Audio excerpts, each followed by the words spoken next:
ஆரவாரம், ஆர்ப்பாட்டம், விசில் சத்தம் என எப்போதும் அதிரும் பெங்களூரு சின்னசாமி மைதானம் இப்போது ஒரு மௌனமான அஞ்சலிக்காக தயாராகி வருகிறது. மார்ச் 28 அன்று சன்ரைசர்ஸ் ஹைதராபாத் அணிக்கு எதிரான IPL தொடக்க ஆட்டத்திற்கு முன்னதாக கர்நாடக கிரிக்கெட் சங்கம் ஒரு அறிவிப்பை வெளியிட்டுள்ளது.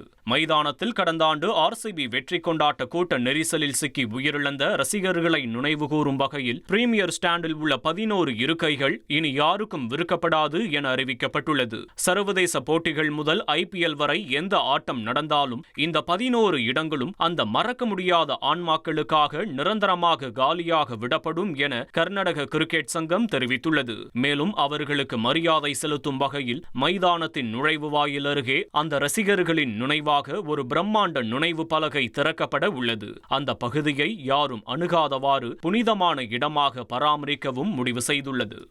1,27,00,000 மனங்களை வென்ற தந்தி டிவி யூடியூப் சேனல். தவிர்க்க முடியாத தம்ப்நெயில்ஸ், கலக்கலான கான்டென்ட்ஸ். நீங்களும் இந்த குடும்பத்தில் இணைய இப்பவே சப்ஸ்கிரைப் பண்ணுங்க. அசுரபலம் கொண்ட எங்கள் டிஜிட்டல் கரங்களில் உங்கள் விளம்பரங்களை சேர்க்க வாட்ஸ்அப் பண்ணுங்க. 893988883778. Email advtthanditv@dttv.in.